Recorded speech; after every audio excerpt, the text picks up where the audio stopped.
Awesome! Hello, I'm Hiking Viking, and I'm going to tell you a little story. It happened a few years ago, and this is just telling you what can happen when you are doing van life. I was having a nice weekend trip with my beautiful girlfriend, and there was like a situation where we were somewhere on a Sunday, and we had a Monday free, or we had like a half a day free. So we were thinking that when we were driving back home that we are going to stay overnight somewhere, you know, sleep in the van, just to chill, take it easy. No camping or something like that, but just, you know, stay in the car, sleep in the car, and then continue the next day direction home. And you probably know the app Park4Night. We were new on this, and we decided to use the app to find a place where we could stay overnight without any hassle. Well, the thing is, in place in the area where we wanted to stay overnight is actually forbidden to sleep in your car, which is totally crazy, and I don't know why. Well, actually I know why, which I get into later. Well, anyway, we kind of knew about that, but we were thinking, if that place is in the app, we can park there and it's totally okay. We went to the place. We saw there was no parking signs. There was a huge big parking place available, and there were no cars, because actually the place was a golf course, and of course during the night no one plays golf, or yeah, maybe someone, but not here, not around here. So we went there and we were thinking, okay, we are parking the car somewhere behind, that we are not bothering the ones who are coming the next morning, that we don't have to get up early and all that. So yeah, and like I told you, no camping. We were just like staying in the cars, maybe some cooking, Netflix, chill, that kind of van life. Totally normal night, nice quiet place, and we went to sleep, and it was maybe 1:30 a.m. So in the middle of the night, I just woke up like that there was a car outside running. I saw some lights between the curtains, and then we heard like someone saying that send a patrol here, send a dog. My girlfriend woke up, and I was like putting my hand on her mouth, like, stay quiet, you know, we must really be now, you know. So there was like nothing. No one was knocking on the door. You know, you always hear about that infamous knock on the door. We never had that. And then maybe about 20 minutes from that, there came another car, and in that other car there probably was two guys, and I think they were some kind of security guys. But in the middle of the night, in the place where you don't know, it could have been anyone. And then what they started to do, they tried to open the doors of this van. Luckily everything was closed, everything was locked, the curtains were pulled, so they could not see us, they could not hear us, because we were really being quiet all the time. And then they took the dog out. So yes, they must have been some kind of private or semi-private security company guys, and in the stage. And at that point, when they took the dog out, I was like thinking, what is this? What have we done to deserve this? But okay, we decided that we stay inside, we stay quiet.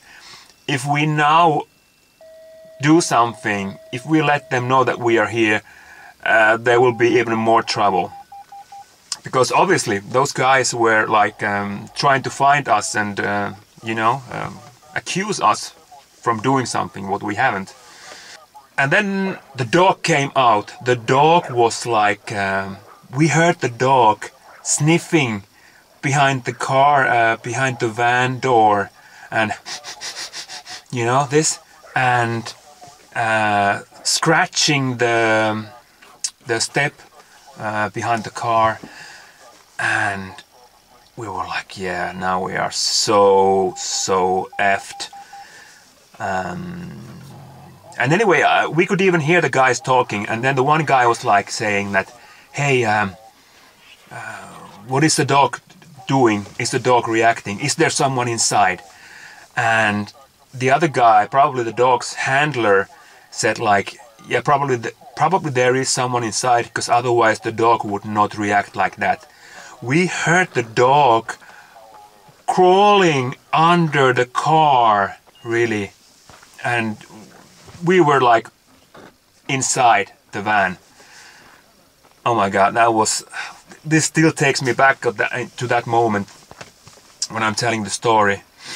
And then they were still trying to open the doors and everything, but not at one point they were knocking the door, asking if there is someone inside. Nothing like that. So, and then after a short moment, they said something like, okay, now we have at least marked the car. And I was thinking like, yo, have they put some kind of ticket on the car or whatever? I don't know. Or was the dog pissing on the tire or something? And then they went away. They left us. And I was thinking, okay, whatever it was, now they are gone. We're not going to overreact. We are staying here. We are sleeping. Okay. 7 o'clock in the morning, another car came. And I woke up to that. And then I was watching from between the curtain. And I saw that it was a police car. There was a man and a woman police. And they were like also in the telephone and something. Oh, there's now we must maybe send someone to open the doors. And I heard something like this. And I was like, oh, now the shit hit the fan.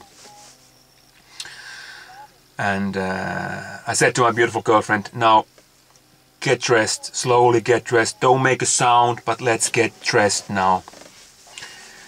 And then the police woman said that, oh, I have forgot my telephone to the clubhouse. I must go to get it. And at that moment, when they went away, I told my girlfriend, now get up, let's get the hell out of here. Of course, I was coming, I was not using any doors between the cabin and the living area, so we just came through from behind to the front. And when I was starting the car and I was driving about 10 meters, there came a police guy sitting in the golf cart, and the golf cart was driven by some worker of the golf club. And yeah, he was there like, stop, police. I don't know, did he even had his hand on the gun? Stop, police control. And I was like, yeah, what's wrong? You know, of course I was stopping. And yeah, I was asking like, what's wrong? What has happened? And the only thing he could say was police control. your papers. I could give the vehicle papers, no problem, but my wallet was not on me. So I was thinking, oh damn, I have forgot it behind. It must be in the bed or something. And I got out from the car. I opened the side door, and the police officer could see that we have a bed behind. And he was like, "You have been sleeping here." Then I was shortly thinking, what do I say? Do I say, yes, we have been sleeping here, and get a 200 fine, or just deny? And I denied. I said, no, we haven't been sleeping here. We were hiking in the park next there. We were watching the shooting stars during the night, and now we just peacefully want to go home. You have been sleeping here, he said. And I denied again. No, we haven't been sleeping here. Because, as it happens to be, the police must catch you in action. So they really must see you sleeping in your vehicle, that they can fine you. And since they could not see us inside, yeah, I denied it. It's anyway old story now, over 3 years, so I'm allowed to tell this without being afraid about getting ticketed later. I was so trembling, I could not find my wallet. And then he just said, okay, you are okay to leave, you can leave, but you are not driving, because I didn't have my wallet on me. He could check I'm having a driver's license, but he just wanted to F me. So yeah, that means beautiful girlfriend came to drive the car.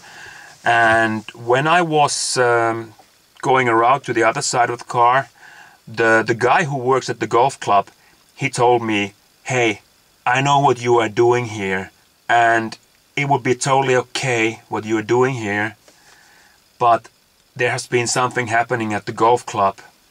So probably they have had like a break-in or something during that night, and that was the reason why they were really on edge, and that's why all this thing was happening. And yeah, I was just like, yeah, okay, easy. If you know what we are doing here, you know what we are doing here. But yeah, we were parking the car, we were hiking, you know, that's how it was officially. And yeah, we were driving away to the nearest place where we could really go to have a nap and you know, just to recover us from this experience. But it was really unbelievable that things like this can happen.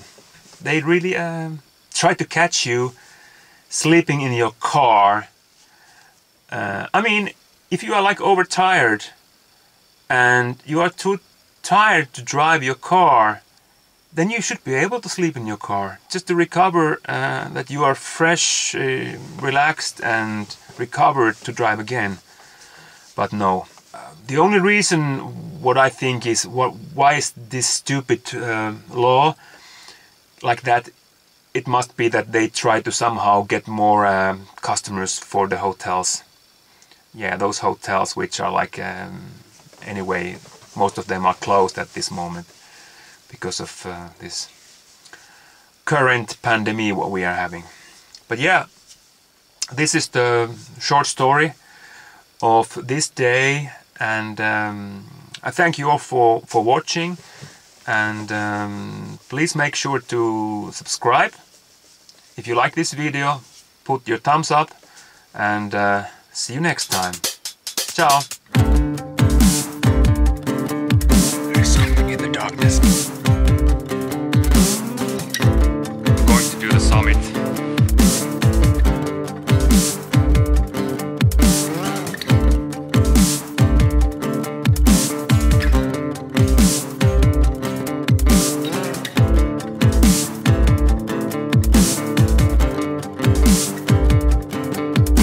Nice sunny weather up here.